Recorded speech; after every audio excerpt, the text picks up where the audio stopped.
باب دوم، ایمان اور اطاعت۔ اطاعت کے لیے علم اور یقین کی ضرورت۔ پچھلے باب میں تم کو معلوم ہو چکا ہے کہ اسلام دراصل پروردگار کی اطاعت کا نام ہے۔ اب ہم بتانا چاہتے ہیں کہ انسان اللہ تعالیٰ کی اطاعت اس وقت تک نہیں کر سکتا جب تک اسے چند باتوں کا علم نہ ہو، اور وہ علم یقین کی حد تک پہنچا ہوا نہ ہو۔ سب سے پہلے تو انسان کو خدا کی ہستی کا پورا یقین ہونا چاہیے، کیونکہ اگر اسے یہی یقین نہ ہو کہ خدا ہے تو وہ اس کی اطاعت کیسے کرے گا؟ اس کے ساتھ خدا کی صفات کا علم بھی ضروری ہے۔ جس شخص کو یہ معلوم نہ ہو کہ خدا ایک ہے اور خدائی میں کوئی شریک نہیں، وہ دوسروں کے سامنے سر جھکانے اور ہاتھ پھیلانے سے کیوں کر بچ سکتا ہے؟ جس شخص کو اس بات کا یقین نہ ہو کہ خدا سب کچھ دیکھنے اور سننے والا ہے اور ہر چیز کی خبر رکھتا ہے، وہ اپنے آپ کو خدا کی نافرمانی سے کیسے روک سکتا ہے؟ اس بات پر جب تم غور کرو گے تو تم کو معلوم ہوگا کہ خیالات اور اخلاق اور اعمال میں اسلام کے رستے پر چلنے کے لیے انسان میں جن صفات کا ہونا ضروری ہے، وہ صفات اس وقت تک پیدا نہیں ہو سکتی جب تک کہ اس کو خدا کی صفات کا ٹھیک علم نہ ہو۔ یہ علم بھی محض جان لینے کی حد تک نہ رہے، بلکہ اس کو یقین کے ساتھ دل میں بیٹھ جانا چاہیے، تاکہ انسان کا دل اس کے مخالف خیالات اور اس کی زندگی اس علم کے خلاف عمل کرنے سے محفوظ رہے۔ اس کے بعد انسان کو یہ بھی معلوم ہونا چاہیے کہ خدا کی مرضی کے مطابق زندگی بسر کرنے کا صحیح طریقہ کیا ہے، کس بات کو خدا پسند کرتا ہے تاکہ اسے اختیار کیا جائے، اور کس بات کو خدا ناپسند کرتا ہے تاکہ اس سے پرہیز کیا جائے۔ اس غرض کے لیے ضروری ہے کہ انسان کو خدائی قانون اور خدائی ضابطہ سے پوری واقفیت ہو، اس کے متعلق وہ پورا یقین رکھتا ہو کہ یہی خدائی قانون اور خدائی ضابطہ ہے، اور اسی کی پیروی سے خدا کی خوشنودی حاصل ہو سکتی ہے۔ کیونکہ اگر اس کو سرے سے علم ہی نہ ہو تو وہ اطاعت کس چیز کی کرے گا؟ اور اگر علم تو ہو لیکن پورا یقین نہ ہو، یا دل میں یہ خیال ہو کہ اس قانون اور ضابطہ کے سوا دوسرا قانون اور ضابطہ بھی درست ہو سکتا ہے، تو اس کی ٹھیک پابندی کیسے کر سکتا ہے؟ پھر انسان کو یہ بھی معلوم ہونا چاہیے کہ خدا کی مرضی کے خلاف چلنے اور اس کے پسند کیے ہوئے ضابطہ کی پابندی نہ کرنے کا انجام کیا ہے، اور اس کی فرما برداری کرنے کا انعام کیا ہے۔ اس غرض کے لیے ضروری ہے کہ اسے آخرت کی زندگی کا، خدا کی عدالت میں پیش ہونے کا، نافرمانی کی سزا پانے کا اور فرما برداری پر انعام پانے کا پورا علم اور یقین ہو۔ جو شخص آخرت کی زندگی سے ناواقف ہے، وہ اطاعت اور نافرمانی دونوں کو بے نتیجہ سمجھتا ہے۔ اس کا خیال تو یہ ہے کہ آخر میں اطاعت کرنے والا اور نہ کرنے والا دونوں برابر ہی رہیں گے، کیونکہ دونوں خاک ہو جائیں گے۔ پھر اس سے کیوں کر امید کی جا سکتی ہے کہ وہ اطاعت کی پابندیاں اور تکلیفیں برداشت کرنا قبول کر لے گا اور ان گناہوں سے پرہیز کرے گا جن سے اس دنیا میں کوئی نقصان پہنچنے کا اس کو اندیشہ نہیں ہے؟ ایسے عقیدے کے ساتھ انسان خدائی قانون کا کبھی مطیع نہیں ہو سکتا۔ اسی طرح وہ شخص بھی اطاعت میں ثابت قدم نہیں ہو سکتا جسے آخرت کی زندگی اور خدائی عدالت کی پیشی کا علم تو ہے مگر یقین نہیں۔ اس لیے کہ شک اور تردد کے ساتھ انسان کسی بات پر جم نہیں سکتا۔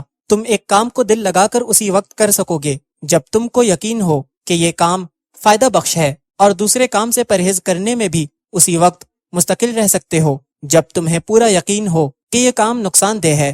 لہٰذا معلوم ہوا کہ ایک طریقہ کی پیروی کے لیے اس کے انجام اور نتیجہ کا علم ہونا بھی ضروری ہے، اور یہ علم ایسا ہونا چاہیے جو یقین کی حد تک پہنچا ہوا ہو۔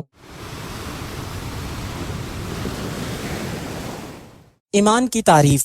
اوپر کے بیان میں جس چیز کو ہم نے علم اور یقین سے تعبیر کیا ہے، اسی کا نام ایمان ہے۔ ایمان کے معنی جاننے اور ماننے کے ہیں۔ جو شخص خدا کی وحدانیت اور اس کی حقیقی صفات اور اس کے قانون اور اس کی جزا و سزا کو جانتا ہو اور دل سے اس پر یقین رکھتا ہو، اس کو مومن کہتے ہیں۔ اور ایمان کا نتیجہ یہ ہے کہ انسان مسلم یعنی خدا کا مطیع و فرما بردار ہو جاتا ہے۔ ایمان کی اس تعریف سے تم خود سمجھ سکتے ہو کہ ایمان کے بغیر کوئی انسان مسلم نہیں ہو سکتا۔ اسلام اور ایمان کا تعلق وہی ہے جو درخت کا تعلق بیج سے ہوتا ہے۔ بیج کے بغیر تو درخت پیدا ہی نہیں ہوتا۔ البتہ ہو سکتا ہے کہ بیج زمین میں بویا جائے، مگر زمین خراب ہونے کی وجہ سے یا آب و ہوا اچھی نہ ملنے کی وجہ سے درخت ناقص نکلے۔ بالکل اسی طرح اگر کوئی انسان سرے سے ایمان ہی نہ رکھتا ہو تو یہ کسی طرح ممکن نہیں کہ وہ مسلم ہو۔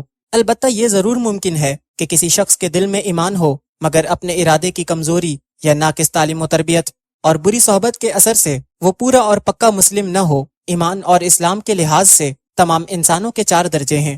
1 جو ایمان رکھتے ہیں اور ان کا ایمان انہیں خدا کے احکام کا پورا مطیع بنا دیتا ہے۔ جس بات کو خدا ناپسند کرتا ہے اس سے وہ اس طرح بچتے ہیں جیسے کوئی شخص آگ کو ہاتھ لگانے سے بچتا ہے، اور جس بات کو خدا پسند کرتا ہے وہ اس کو ایسے شوق سے کرتے ہیں جیسے کوئی شخص دولت کمانے کے لیے شوق سے کام کرتا ہے۔ یہ اصلی مسلمان ہیں۔ 2، جو ایمان تو رکھتے ہیں مگر ان کا ایمان اتنا طاقتور نہیں ہے کہ انہیں پوری طرح خدا کا فرما بردار بنا دے۔ یہ اگرچہ کمتر درجے کے لوگ ہیں لیکن بہرحال مسلم ہیں۔ یہ اگر نافرمانی کرتے ہیں تو اپنے جرم کے لحاظ سے سزا کے مستحق ہیں، مگر ان کی حیثیت مجرم کی ہے، باغی کی نہیں ہے، اس لیے کہ یہ بادشاہ کو بادشاہ مانتے ہیں اور اس کے قانون کو قانون تسلیم کرتے ہیں۔ 3، وہ جو ایمان نہیں رکھتے مگر بظاہر ایسے عمل کرتے ہیں جو خدائی قانون کے مطابق نظر آتے ہیں، یہ دراصل باغی ہیں۔ ان کا ظاہری نیک عمل حقیقت میں خدا کی اطاعت اور فرما برداری نہیں ہے، اس لیے ان کا کچھ اعتبار نہیں۔ ان کی مثال ایسے شخص کی سی ہے جو بادشاہ کو بادشاہ نہیں مانتا اور اس کے قانون کو قانون ہی نہیں تسلیم کرتا۔ یہ شخص اگر بظاہر ایسا عمل کر رہا ہو جو قانون کے خلاف نہ ہو تو تم یہ نہیں کہہ سکتے کہ وہ بادشاہ کا وفادار اور اس کے قانون کا پیرو ہے، اس کا شمار تو بہرحال باغیوں ہی میں ہوگا۔ 4، وہ جو ایمان بھی نہیں رکھتے اور عمل کے لحاظ سے بھی شریر اور بدکار ہیں، یہ سب سے بدتر درجے کے لوگ ہیں، کیونکہ یہ باغی بھی ہیں اور مفسد بھی۔ انسانی طبقوں کی اس تقسیم سے یہ بات ظاہر ہو جاتی ہے کہ ایمان ہی پر دراصل انسان کی کامیابی کا انحصار ہے۔ اسلام خواہ وہ کامل ہو یا ناقص صرف ایمان کے بیج سے پیدا ہوتا ہے۔ جہاں ایمان نہ ہوگا وہاں ایمان کی جگہ کفر ہوگا، جس کے دوسرے معنی خدا سے بغاوت کے ہیں، خواہ وہ بدتر درجے کی بغاوت ہو یا کمتر درجے کی۔ علم حاصل ہونے کا ذریعہ۔ اطاعت کے لیے ایمان کی ضرورت تو تم کو معلوم ہو گئی، اب سوال یہ ہے کہ خدا کی صفات اور اس کی پسندیدہ قانون اور آخرت کی زندگی کے متعلق صحیح علم جس پر یقین کیا جا سکے کس ذریعے سے حاصل ہو سکتا ہے۔ پہلے ہم بیان کر چکے ہیں کہ کائنات میں ہر طرف خدا کی کاریگری کے آثار پھیلے ہوئے ہیں جو اس بات پر گواہی دے رہے ہیں کہ اس کارخانے کو ایک ہی کاریگر نے بنایا ہے اور وہی اس کو چلا رہا ہے۔ ان آثار میں اللہ تعالیٰ کی تمام صفات کے جلوے نظر آتے ہیں، اس کی حکمت، اس کا علم، اس کی قدرت، اس کا رحم، اس کی پروردگاری، اس کا قہر۔ غرض کون سی صفت ہے جس کی شان اس کے کاموں میں نمایاں نہیں ہے، مگر انسان کی عقل اور اس کی قابلیت نے ان چیزوں کے دیکھنے اور سمجھنے میں اکثر غلطی کی ہے۔ یہ سب آثار آنکھوں کے سامنے موجود ہیں، اور ان کے باوجود کسی نے کہا خدا 2 ہیں اور کسی نے کہا کہ 3 ہے، کسی نے بے شمار خدا مان لیے، کسی نے خدائی کے ٹکڑے ٹکڑے کر دیے اور کہا ایک بارش کا خدا ہے، ایک ہوا کا خدا ہے، ایک آگ کا خدا ہے۔ غرض ایک قوت کے الگ الگ خدا ہیں اور ایک خدا ان سب کا سردار ہے۔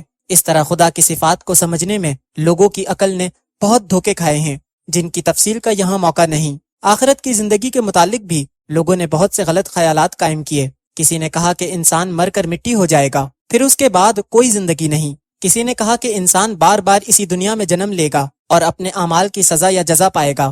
خدا کی مرضی کے مطابق زندگی بسر کرنے کے لیے قانون کی پابندی ضروری ہے، اس کو تو خود اپنی عقل سے بنانا اور بھی زیادہ مشکل ہے۔